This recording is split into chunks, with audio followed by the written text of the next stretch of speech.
안녕하세요. 서울에 살고 있는 30대 초반 여성입니다. 저는 결혼해서 토끼 같은 자식들 낳고 사는 게 평생 꿈이었는데 그 꿈을 못 이루게 됐어요. 제가 얼마 전에 이혼을 하게 됐거든요. 다름이 아니라 기생충 같았던 시댁 식구들 인성을 세상에 널리 알리고 싶어서 이렇게 사연 보냅니다. 우선 제 소개 짧게 해드리자면 저는 나이 앞에 3자를 달고 있지만 최근에서야 대학을 졸업했습니다. 20살 때 남들처럼 대학교를 다니다가 집안 사정이 갑자기 어려워져서 그만뒀었거든요. 처음 1년은 정말 온 가족이 흩어져서 살 만큼 힘들고 배고팠습니다. 인생이 너무 안 풀린다 싶었는데 제가 투자 쪽으로 재능을 보이더라고요. 운 좋게도 남들보다 좀 이른 나이에 투자로 돈을 많이 벌었어요. 그 자본으로 현재는 제 사업체를 운영하고 있고 건물도 하나 가지고 있습니다. 돈을 많이 벌고 건물주라 해서 나태하게 일 안 하고 놀거나 하지는 않았어요. 세금 내는 것도 있고 오히려 젊었을 때 저는 더 많은 돈을 모으고 싶어 악착같이 공부도 하고 사업도 운영했습니다. 제가 바쁘게 시간을 쪼개가서 공부하고 일했던 가장 큰 이유 중 하나는요. 바로 좋은 엄마가 되기 위해서였어요. 결혼해서 아이를 낳는다면 제가 어릴 때보다 더 넉넉한 환경에서 아이를 키우고 싶었거든요. 그래서인지 저는 첫 대학 졸업 못한 게 두고두고 한으로 남더라고요. 그건 제 컴플렉스 같은 거였어요. 나중에 제 아이에게는 비슷한 상황 겪게 하고 싶지는 않아서 더 열심히 살았네요. 저는 늦은 나이지만 사업이 자리 잡히고 여유로워지자마자 대학에 입학했습니다. 일하면서 늦가기 대학생으로 대학 다니는 거 쉬운 일 아니었지만 잠까지 줄이며 다녔어요. 워낙 욕심이 많아서 모든 걸 성공하고 싶었습니다. 일도 공부도 결혼도 노력만 하면 다 성공하는 건 줄 알았어요. 하지만 아니더군요. 집이 하루아침에 망했던 것처럼 인생은 뜻대로만 되는 게 아니라는 걸 잠시 잊고 있었습니다. 저는 대학 졸업장은 얻었어도 결혼은 결국 실패했습니다. 그럼 왜 제가 이혼녀가 됐는지 지금부터 파렴치한 제 시댁과 남편 이야기 들려드릴게요. 남편이랑 결혼을 결정했을 때 저는 4학년이라 졸업을 1년 앞두고 있었어요. 남편은 평범한 회사원이었고 맞선을 보다가 만났어요.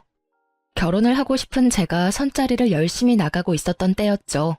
처음에 남편을 소개받았을 때는 엄청 끌린다거나 마음에 들지는 않았어요. 그런데 제가 다른 사람들이랑 조금은 다른 순서로 인생을 살고 있어서 그런지 남편은 처음부터 제게 호기심을 가졌어요.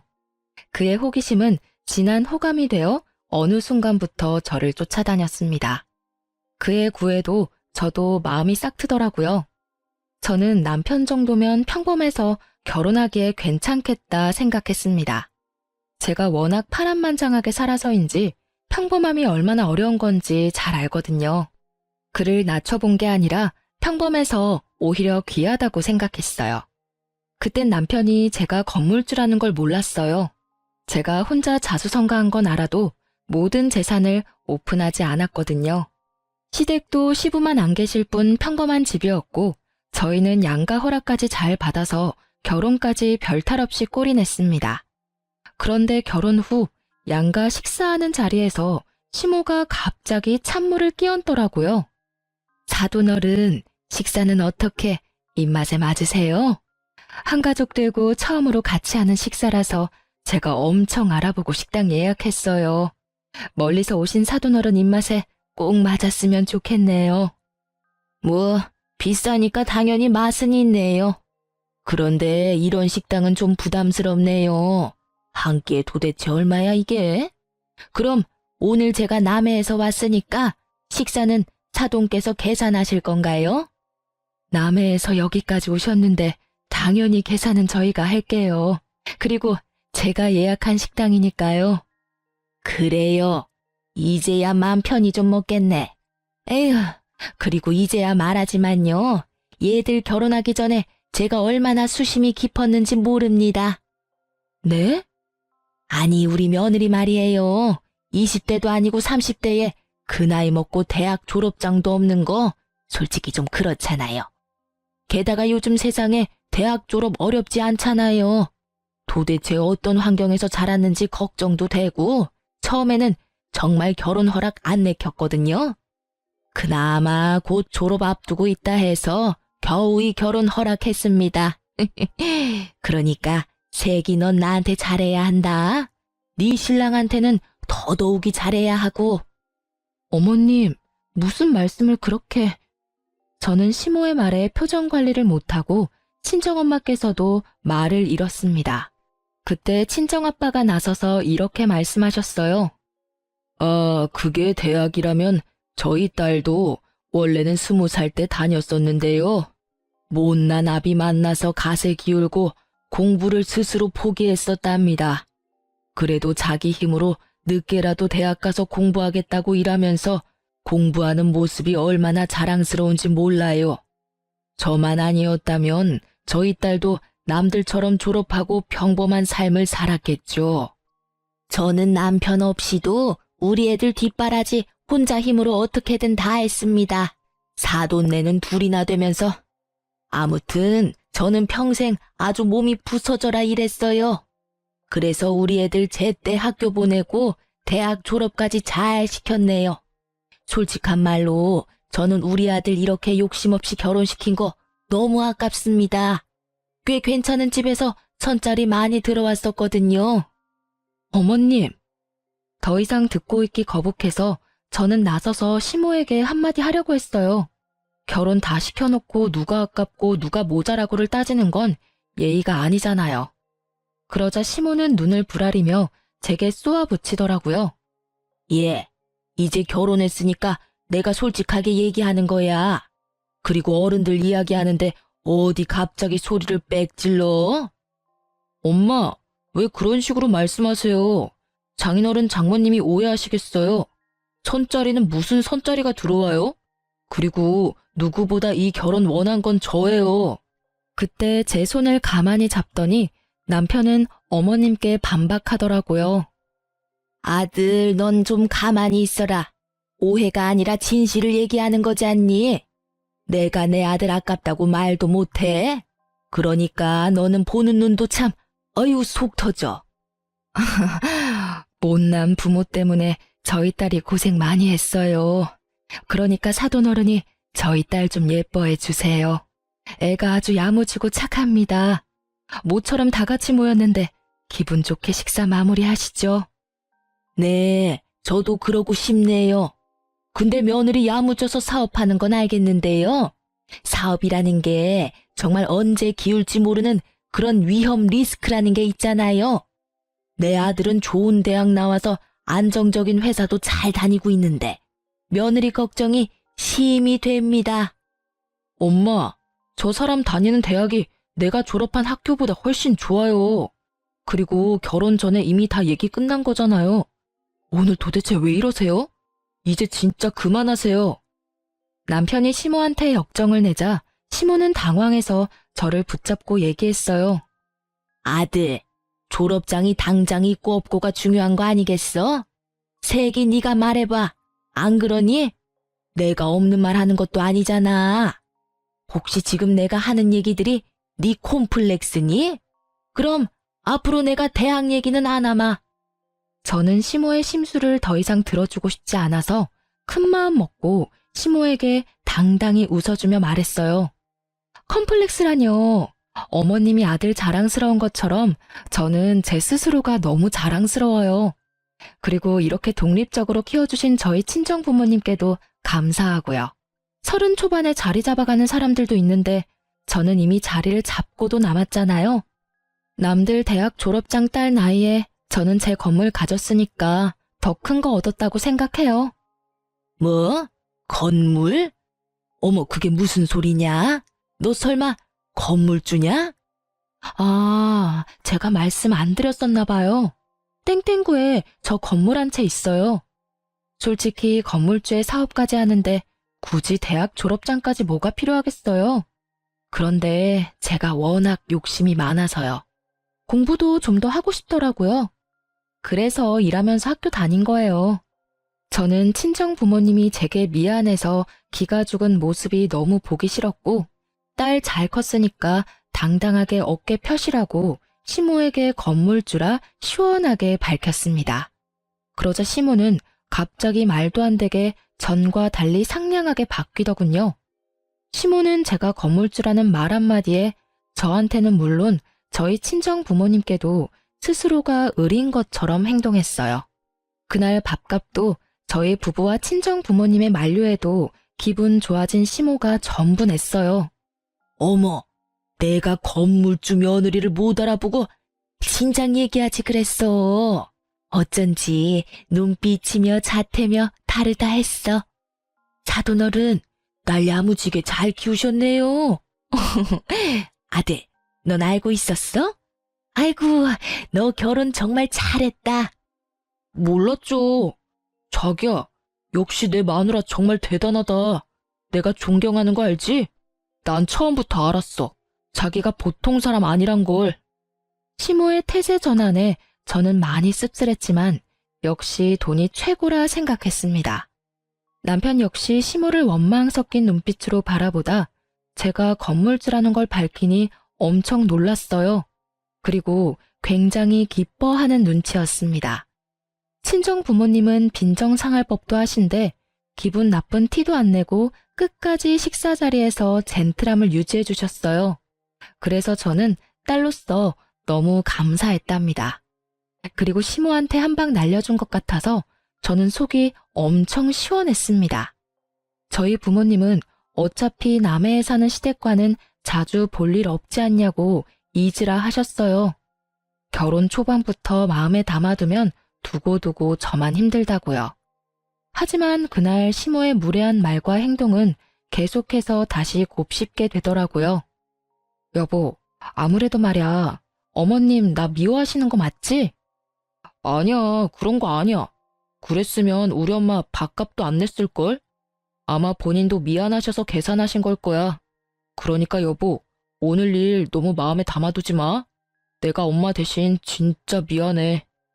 남편은 무릎 꿇듯이 주저앉아 제게 엄청 사과를 했습니다.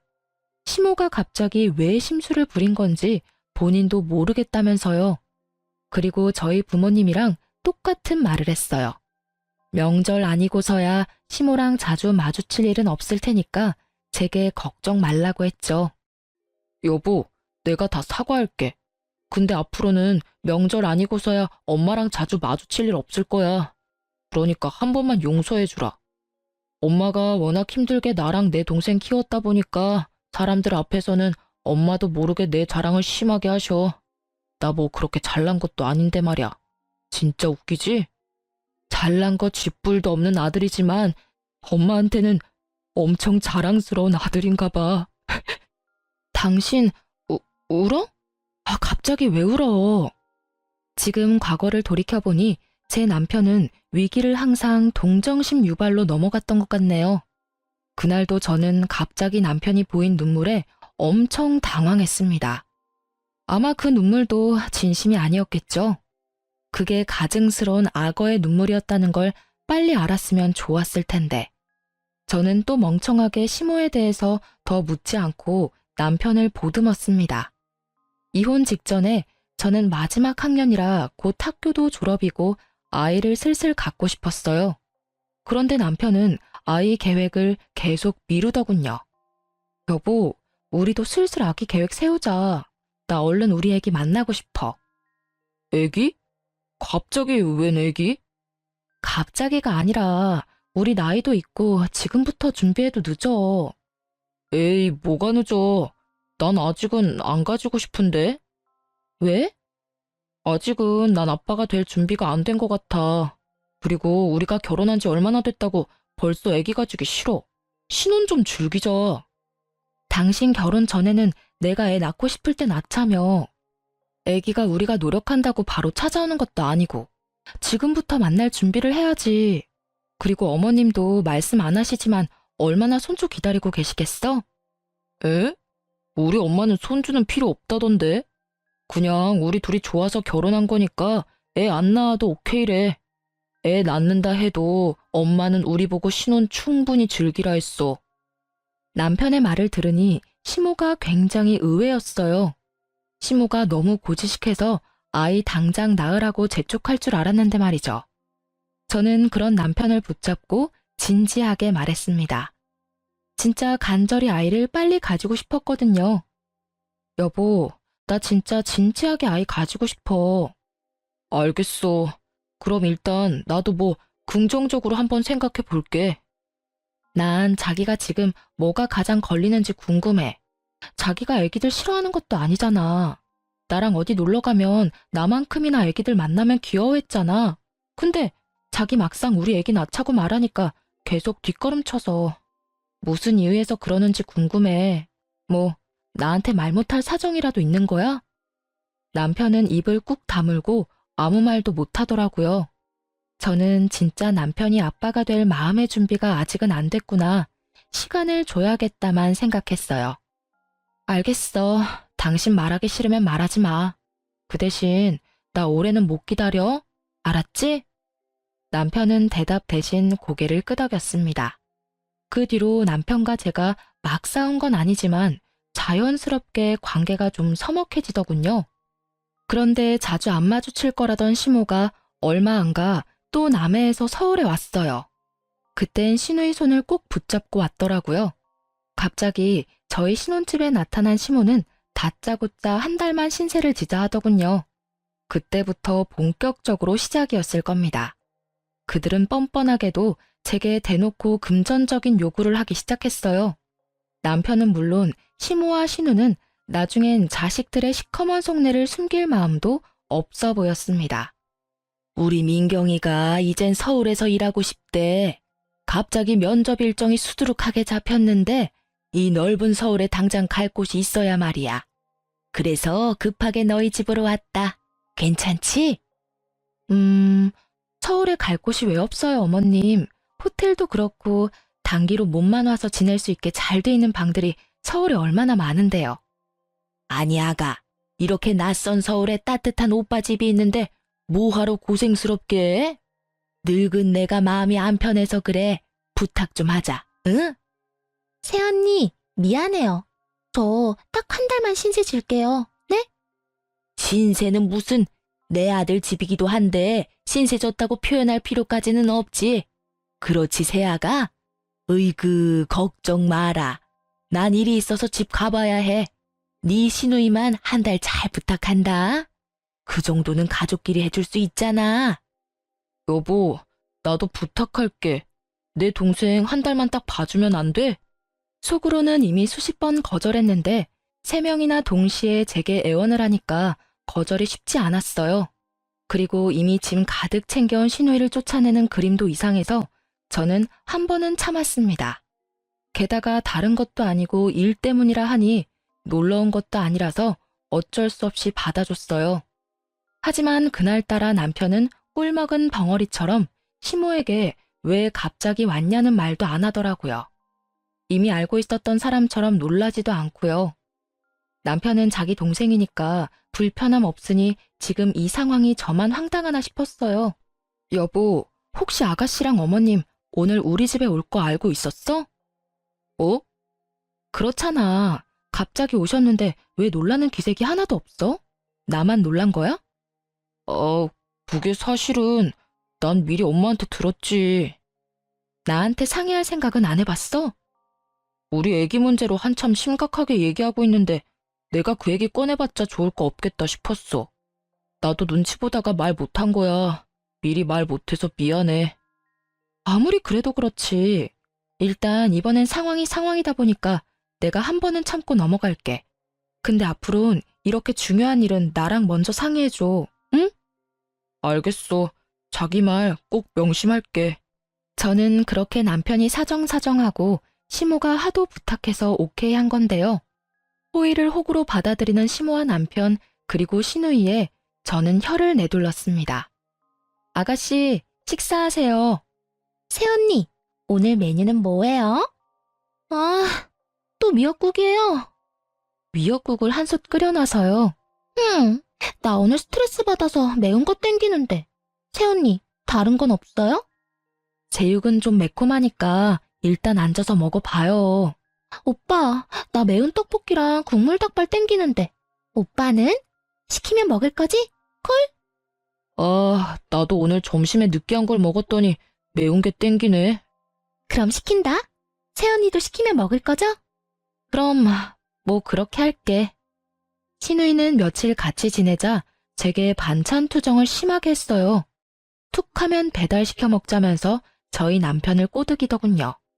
실컷 밥을 다 차려놨는데 몇 번도 아니고 계속 그러니까 저도 뚜껑 열리더군요. 제가 찬바람 쌩쌩 부는데도 아랑곳하지 않는 신우와 눈치 없는 남편이었습니다. 게다가 두 남매가 더 얄미운 건요. 배달을 꼭 현금으로 주문해서 음식 계산을 요리조리 피하고 애꿎은 제가 계산을 할 때도 있었어요. 그래서 저는 신우이와 남편의 패턴을 파악하고 제 지갑은 안전히 사수했습니다. 새언니, 저 화장실 좀 다녀올게요. 혹시 배달되면 음식 좀 받아주세요. 오빠한테 부탁해요. 네? 내가 받을게. 신우이는 화장실에 가고 남편은 제 눈치를 살피더라고요. 그때 배달원이 초인종을 누르자 남편은 어김없이 제게 말했습니다. 어떡하지? 현금 계산으로 했는데 내가 현금이 없네. 자기 현금 있어? 카드로 해. 기사님 단말기 없는 것 같은데 자기 지갑에 현금 없어? 평소라면 저도 아무 생각 없이 현금을 줬을 텐데 그게 몇 번 반복되어서 저도 방어를 잘했답니다. 현금 없으면 입금을 해드려.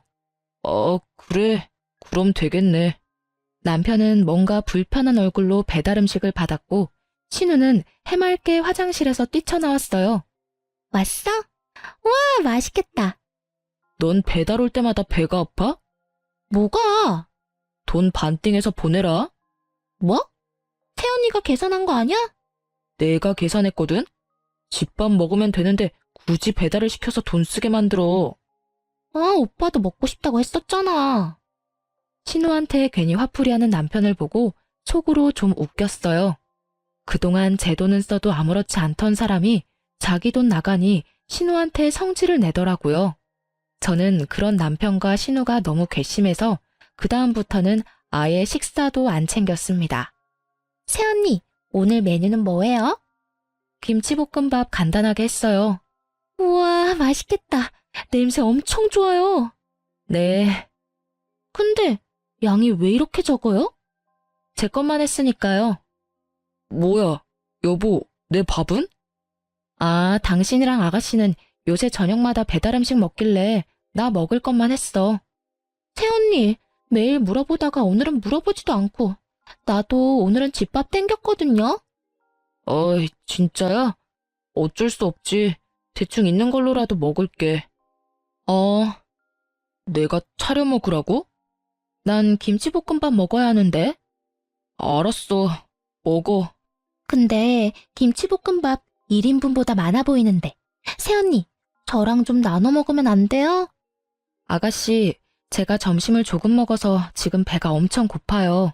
오빠랑 같이 요리해서 먹어요. 아참, 여보, 밥 없으니까 새로 해서 먹어야 해.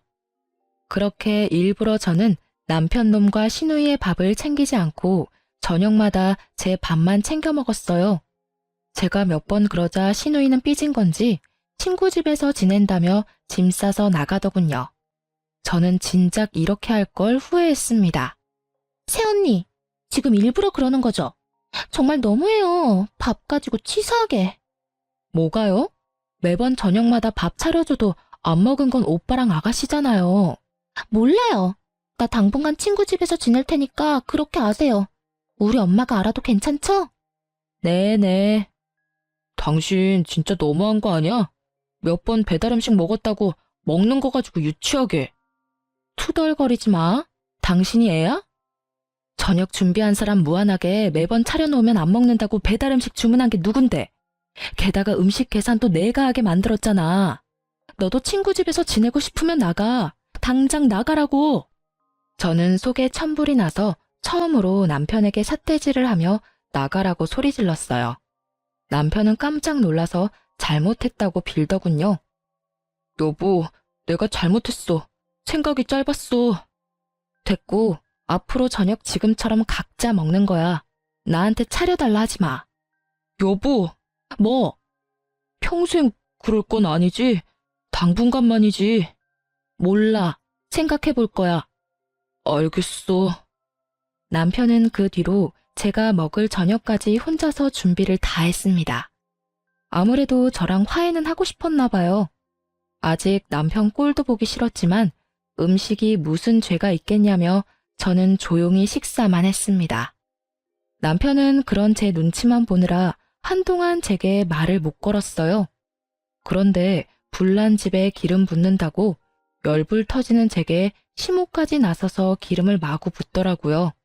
시모에게 어느 날 전화가 와서 저는 시누이 쫓아냈다고 한마디 할 줄 알았어요. 그런데 아직 그건 모르는지 다른 내용의 전화였습니다. 아가, 내가 긴히 할 말이 있는데. 네, 어머니 말씀하세요. 이게 참 전화로 할 얘기는 아니지만 내가 남해에 있으니까 이렇게 전화로 얘기하는 점 이해해다오. 너희 시누이 말이다. 생활비가 많이 부족한가 봐. 아가, 네가 내 딸 생활비 좀 챙겨줄래? 네? 서울 물가가 너무 무섭구나. 내가 챙겨준다고 챙겨줬는데 글쎄 돈이 턱없이 부족한가 봐. 더도 말고 딱 1년만 도와다오. 걔가 서울에서 자리 잡을 때까지만이야. 응? 너 주머니 넉넉한데 이럴 때 시댁도 돕고 하면 좋잖니? 싫어요, 어머님. 제가 아가씨한테 집도 제공했는데 생활비까지 대주라고요? 그리고 아가씨가 배달 음식 엄청 좋아해요. 매 끼니 배달 주문하니까 당연히 생활비가 모자라죠. 뭐? 싫다고? 네. 너 아무리 네가 돈 많아도 그렇지 어떻게 그렇게 딱 잘라서 냉정하게 이 시애미한테 거절을 하냐? 너 친정 동생이었어도 네가 그렇게 했을까? 시댁 식구는 식구도 아니냐? 아니요. 저는 친정 동생이었으면 더 심하게 거절하고 아가씨 혼냈을 거예요. 부모 도움 없이 언니 도움 없이 네 앞가림 네가 알아서 하라고요. 말 다 했냐? 어머님, 저 일하는 중이라서 일단 전화 먼저 끊을게요. 돈이 진짜 필요하면 남편한테 물어보세요. 그렇게 저는 억지 부리는 시모의 전화를 끊어버렸습니다. 일이 끝나고 집에 돌아가자 남편이 엄청 노려보더군요. 나랑 내 동생한테는 그럴 수 있지만 엄마한테까지 너무한 거 아니야? 내가 뭘? 엄마 말씀하시는데 그냥 끊어버렸다며. 이미 얘기 다 끝났는데 어머님은 계속 똑같은 말씀하시고 난 미팅 가야 하니까 끊었지. 친정 부모님이었어도 그랬을까? 아, 자기랑 어머님 진짜 웃긴다. 왜 계속 친정이랑 시댁을 비교해? 생활비 보태주는 거 당신한테는 전혀 어렵지 않은 일이잖아. 근데 생각도 안 해보고 자르냔 말이야. 입장 바꿔서 생각해봐. 그 말 입 밖으로 꺼내기까지 우리 엄마가 얼마나 고민하셨겠어? 어른 무한하게 정말. 그렇게 애틋하면 생활비 당신이 챙겨주면 되겠네. 왜 나한테 난리야? 아, 그러지 말고 당신이 좀 도와주라. 아, 내가 차용증 쓰고 빌려줄 수는 있어. 근데 조건 없이 보태주지는 못하겠다. 뭐? 차용증? 당신 말 다 했어? 제가 돈 문제에 선을 단호하게 긋자 남편은 제게 너무 서운하다고 울었어요. 내가 아가씨 뭘 믿고 돈을 빌려주겠어. 아가씨 지금 일을 구하긴 했대? 당신 정말 사람 서운하게 한다. 당신 울어? 지금 이 상황에 눈물이 나와? 당신 말야, 모든 걸 눈물로 해결하려 하지 마. 왜 자기 다 큰 동생 용돈을 나한테 달라고 해? 나 시댁 뒷바라지 하려고 결혼한 거 아니고 우리 둘 부부로 새로운 삶 꾸리고 싶어서 결혼한 거야. 근데 왜 자꾸 나 결혼한 거 후회하게 만드니? 제발 이러지 말자. 나야말로 당신이랑 결혼한 거 제발 후회하게 만들지 말아줘. 당신 돈 많아서 내가 얼마나 안심했는데.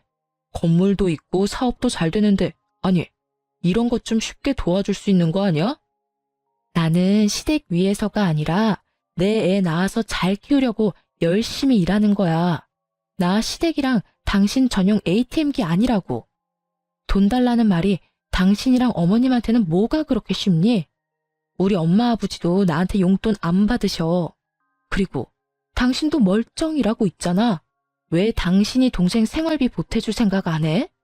제가 절대 돈 줄 수 없다고 단호하게 못 박자 남편은 갑자기 무릎을 꿇더라고요. 그러지 말고 딱 1년만 도와줘. 여보, 제발 부탁이야. 나 사실 백수야. 내가 도울 수 있으면 진작 도왔지. 뭐, 당신이 백수라니 그게 무슨 말이야? 남편은 평소에 일이 힘들다며 회사 그만두고 싶다는 말을 달고 살긴 했어요. 하지만 그렇게 저와 상의도 없이 일을 덜컥 그만둘 줄 몰랐습니다. 그동안 매일 출근하는 척 어디로 가서 시간을 보낸 건지 알고 싶지도 않았고 저는 너무 화가 났어요. 당신 언제 회사 그만뒀어? 몇 달 됐어. 도대체 무슨 생각으로, 아니 뭘 믿고 이렇게 대책 없이 회사 관둔 거야? 당신 사업도 하고 있고 건물도 월세 매달 받으니까 우리 당장 굶을 일은 없잖아. 그래서 당신 믿고 그만뒀지. 회사 다니는데 매일 쳇바퀴 돌아가듯 똑같은 일상에 너무 지치더라. 안 그래도 스트레스 쌓였는데 부장이 그날따라 나 붙잡고 한마디 하는 거야. 그래서 홧김에 충동적으로 사직서 냈어. 남편은 제 재산만 믿고 겁없이 그동안 근속하던 회사를 그만둔 거였어요. 당신 그동안 나 열심히 산 거 알잖아. 이제 나도 돈 많은 마누라 덕 좀 보자. 그리고 당신이 너무 시댁이랑 친정 구분하지 말았으면 해.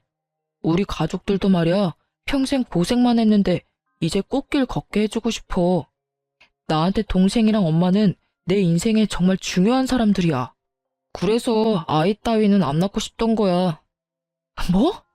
지금 그게 무슨 말이야? 철없는 남편은 백수인 주제에 또 자기는 동생이랑 엄마가 중요하다며 아이 따위는 안 낳고 싶다고 선언하더군요. 애 낳으면 우리 시간도 돈도 모두 아이한테 포커스가 다 맞춰지니까 우리 가족들 못 챙기게 되잖아. 그건 절대 안 되지. 여보, 내가 장인 장모님한테도 잘할게. 이번 한 번만 나 좀 도와줘. 나 회사 생활 이제 진짜 지긋지긋하다고. 내가 살림도 하고 당신한테 잘할게, 응? 그리고 이 기회에 당신 사업도 내가 배워서 나중에 옆에서 일 도와줄게. 살림? 라면도 내가 끓여줘야 먹던 네가 살림? 웃겨 죽겠네. 그러니까 너 다시 회사를 다닐 마음이 없다는 거지? 내 사업을 내가 널 뭘 믿고 너한테 뭐하러 가르쳐 주겠어. 이제 우리 이혼할 건데. 저는 그 순간 눈에 보이는 게 밥주걱뿐이라 그걸 쥐고 남편 놈 따귀를 야무지게 날렸습니다. 아프잖아. 이혼이라니. 난 절대 당신이랑 못 헤어져. 아프라고 때린 거야. 너 맞아도 정신 못 차리겠지? 당장 나가? 못 헤어지긴 개뿔. 내가 비싼 변호사들 써서라도 너 같은 놈이랑 징글징글한 시댁이랑 전부 인연 끊을 거니까 걱정하지 마. 꼴도 보기 싫으니까 나가라고. 저는 남편 놈을 쫓아내자마자 고민할 것도 없이 이삿짐 센터에 전화를 돌렸습니다. 여기저기 전화해서 당장 빠르게 남편 놈 짐을 옮길 수 있는 곳을 찾아냈어요. 백수 남편 놈과 시누이 남아있던 짐들 모조리 싸서 남의 시댁으로 보내버렸습니다. 돈은 좀 많이 들었지만 돈을 쓴 만큼 제 속은 많이 후련하더군요. 저는 사업을 하다 보니 배포도 크고 한 번 아니면 바로 결정하는 편입니다. 쫓아낸 남편한테는 바로 이혼 사유를 전달하며 변호사 만났다고 통보했습니다. 그 뒤로는 변호사 통해 연락하라고 했어요. 그제서야 남편은 아차 싶은지 집에 찾아와 아주 빌빌기면서 사과하더군요. 제 돈 믿고 배째라 시기던 그 동태 눈깔은 깜짝 놀랐는지 그제야 정상으로 돌아온 듯 했어요. 여보, 내가 진짜 잘못했어. 다시는 자기 돈 탐 안 낼게. 그러니까 이혼은 제발 한 번만 다시 생각해주라. 나 회사도 다시 다닐게. 그럼 당연히 회사 다녀야지. 백수의 이혼남을 누가 좋아하겠어? 새 출발하려면 열심히 살아. 나 시간 허비하는 거 딱 질색인 거 알지? 우리 깔끔하게 이혼하자. 앞으로는 이렇게 힘들게 찾아오지 말고 변호사랑 전화로 얘기해. 알았지? 여보, 여보라고 부르지도 마. 그럼 내 짐이라도 좀 줘. 몇 개 남겨두길 잘했네. 이렇게 찾아올 것 같아서 네 캐리어는 남겨뒀어. 잠시만, 캐리어 달랑 하나가 끝이야? 내 나머지 짐은?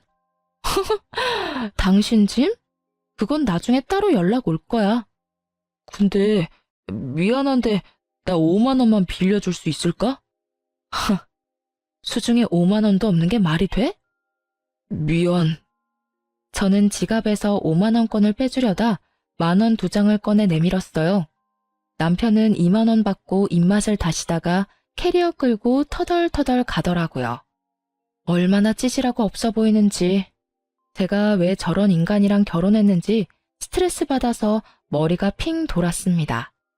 그래도 집 명의가 제 앞으로 되어 있다 보니 남편은 의외로 순순히 물러나더군요. 시댁에는 따로 연락을 안 했습니다. 그런데 때마침 시모에게서 먼저 전화가 왔어요. 저는 짐이 벌써 도착할 리가 없을 테고 남편에게 이야기를 들었나 싶어서 시모의 전화를 받았습니다. 시모가 잠시 집 밑에 내려와 보라고 해서 남편 보내는 것만큼 쉽지는 않겠구나 생각했어요. 그런데 제가 내려갔더니 시모만 있는 게 아니었죠. 시모와 시누이 그리고 이삿짐 트럭이 있었습니다. 저는 순간 제가 보낸 그 이삿짐인 줄 알았어요. 그런데 자세히 보니 못 보던 짐들이더라고요. 어머님, 이게 다 뭐예요? 뭐긴 뭐야 내 짐이지. 아직 못 들었냐? 네? 뭘요? 새언니, 오랜만이에요. 어쩜 그러고 한 번을 연락 안 해서 섭섭해서 죽는 줄 알았잖아요. 뭐, 덕분에 나 좋은 일 많이 생겼지만요. 아이고 답답해라. 나 너네랑 같이 살기로 했잖아. 아직 내 아들한테 못 들었니? 나는 여기서 너희랑 살고 네 시누이는 오피스텔 계약해줬어. 정말 큰 마음 먹고 내가 남의 집 팔아서 서울까지 올라온 거야. 서울 집값이 비싸도 너무 비싸지 않니? 뭐 투룸이나 되면 내가 얘랑 살겠는데 그 돈으로는 택도 없이 부족해서 그냥 얘 결혼 전까지 쓰라고 오피스텔 원룸 하나 계약해줬어. 난 뭐 이제 너네랑 같이 살면 되니까. 넌 복 받은 거야. 이제 오늘부터 시애미가 해주는 밥상 얻어먹을 수 있잖아. 일단 나중에 회포는 풀고 지금은 이삿짐 트럭 기다리니까 얼른 들어가자. 아니 시모는 시누이 월세도 아니고 매매로 서울의 오피스텔 코딱지만한 원룸 3억짜리를 덜컥 계약했다고 합니다. 그 엄마의 그 아들이라고 남편의 무모함은 시모랑 닮은 거였나 봐요. 시누이는 들어보니까 제대로 된 회사에 취직한 것도 아니고요. 정규직도 아닌데다 서울에서 겨우 알바하면서 자기 엄마 꼬드겨 오피스텔을 계약한 거였어요. 정신없어. 우리 빨리 끝내고 가전제품 보러 가요. 새언니, 오피스텔에 세탁기랑 냉장고는 있어요. 근데 침대는 새로 사야 할 것 같은데. 사올 온 기념으로 새언니가 해줄 거죠? 남편뿐만 아니라 어머님 아가씨도 어쩜 온 가족이 김칫국 마시는데 일가견이 있나 보네요. 잠시만요. 죄송하지만 다들 돌아가 주세요. 제가 진입하려는 이삿짐 트럭을 막자 시모와 시누이는 어리둥절해했죠. 저는 남해에 있는 시댁집 팔아서 홀라당 시누이한테 투자하고 본인은 아들네 부부랑 같이 살겠다는 시모에게 아주 단단히 일러줬습니다. 당신 아들이랑 이제 이혼하겠다고요? 어머님이야말로 못 들으셨어요? 저희 이혼하기로 했어요. 신혼집은 제 지분이 커서 제가 쓰고 있고요. 그러니까 돌아가 주세요. 뭐? 이혼이라니? 그게 무슨 말도 안 되는... 미리미리 연락하시면 좋잖아요. 어쩌시려고 이렇게 무모하세요? 이혼은 무슨... 내 허락 없이 절대 안 돼. 어머님 허락이 왜 필요해요? 결혼은 허락받았으면서 이혼은 허락 없이 하겠다? 정말 너 웃기구나. 어머님이 더 웃겨요. 어떻게 며느리랑 상의도 없이 얹혀 살 생각부터 하세요? 시끄럽다. 아니 당장 나보고 이 많은 짐을 들고 어디를 가란 말이야. 너 귀가 먹었냐? 나 남의 집은 팔았다니까. 내 아들 어딨냐? 내 아들 불러와. 어머님, 저 귀 안 먹었어요. 어머님이야말로 방금 못 들으셨어요? 저희 이혼한다고요. 어머님 아들 여기 없어요. 말도 없이 회사 관둬서 제가 쫓아냈습니다. 오피스텔 원룸 구했다면서요? 거기로 가시면 되겠네요. 그리고 아가씨 지금 나이가 몇 살인데 알바가 아니라 일을 구해요. 좁아 터진 원룸 오피스텔에서 어머님이랑 오빠랑 셋이 어떻게 살려고요?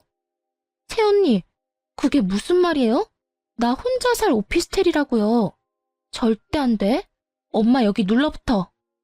이삿짐 센터는 곤란한 얼굴로 어떻게 하냐고 묻고 저는 나 몰라라 했어요. 정말 제 일이 아니니까요. 그러자 시모는 이혼은 무슨 이혼이냐며 끝까지 밀고 들어오려 했습니다. 이 몹쓸 거사. 책임져라. 내 인생 책임지란 말이다. 너만 믿고 내가 남의 집을 팔았어. 제가 어머님한테 집 팔라고 부추겼나요? 아가씨가 보나마나 그랬겠죠. 전 이제 남남인데 저보고 어쩌라고요. 알아서들 살 길 찾으세요. 어머님 딸 때문에 어머님이 직접 한 집을 왜 저한테 책임지래요? 집값이 3억이야. 난 네가 그 돈 내놓기 전까지 여기서 한 발자국도 못 움직여. 아, 이 집안은 툭 하면 나보고 돈 달라네. 남편이 잘 다니던 회사도 그만두고 애도 낳기 싫대서 왜 그러냐고 물었어요. 근데 자기는 어머님이랑 아가씨랑 잘 먹고 잘 살고 싶대요. 근데 제 돈으로 그러고 싶다 해서 이혼하자 했어요. 제가 잘못된 거예요? 저 이 집에 봉사나 기부 같은 거 하러 시집 온 거 아니에요. 시모는 개거품 물며 3억 내놓으라 하고 저는 시모에게 경찰에 신고하기 전에 소란 피우지 말고 돌아가라고 경고했어요. 그리고 콧김을 뿜으며 저를 노려보는 시누이를 비웃어줬습니다. 아가씨, 진짜 정신 똑바로 차리고 살아요. 무슨 생각으로 3억짜리 오피스텔을. 참나, 분수에 맞게 살아야지. 어디 욕심 부려서 엄마 전 재산을 건드려요? 난 새언니만 믿었죠. 새언니 돈 많잖아요. 누가 이혼할 줄 알았다? 저는 쉽게 물러날 것 같지 않는 두 사람 때문에 결국 경찰에 신고를 했습니다. 경찰이 오고 한 차례 더 소란스럽더니 시모와 시누이는 체념하고 돌아간 듯 했습니다. 땅을 치고 후회하던 시댁 식구들은 그 뒤로도 저희 집에 몇 번 찾아왔어요. 남편 놈이랑 연락이 닿았는지 셋이서 제발 한 번만 봐달라고 단체로 찾아오는데 정말 힘들었습니다. 저는 힘들고 짜증나도 절대 틈을 안 보여줬어요. 제가 받아주니까 자꾸 돈이라도 달라고 매달려서 접근금지 신청도 했어요. 귀책 사유는 분명하게 남편한테 있어서 저는 이혼하면서 위자료도 챙겼습니다. 제게 위자료도 줘야 하고 돈이 없으니 전 남편 놈은 울며 겨자 먹기로 그만둔 회사에 다시 애걸복걸하며 복직했다고 합니다. 그래도 그나마 회사에 자리가 남아있던 걸 다행이라 생각해야죠. 대신 전 남편은 연봉이 대폭 삭감됐다고 합니다. 저는 이혼이라도 해서 정신 차리게 된 걸 저에게 감사하라고 일침을 가했습니다. 비좁은 원룸에서 전 남편과 시댁 식구들 셋이 같이 생활하면서 부디 돈의 소중함을 좀 깨닫기를 바랄 뿐이에요. 저는 돈 많은 거 애초에 계속 숨길 걸 그랬나 잠시 후회한 적도 있어요. 하지만 지금은 처음부터 재산을 공개하길 잘했다 생각합니다. 나중에 제 아이 낳고 똑같이 그런 일들이 생겼으면 저는 아무래도 아이 때문에 어쩔 수 없이 전 남편과 시댁한테 끌려다녔을 것 같거든요. 아무리 결혼했다지만 며느리는 남입니다. 남의 돈 함부로 욕심내고 탐내다가는 제 전 시댁 식구들처럼 큰 코 다쳐요. 더 이상 제 주변에는 그런 어리석은 시댁과 남편감 없기를 바라네요. 그럼 여러분, 제 긴 사연 함께 들어주시고 환해주셔서 너무 감사합니다. 앞으로 남은 인생 사람 경계하며 돈 조심하면서 열심히 살겠습니다.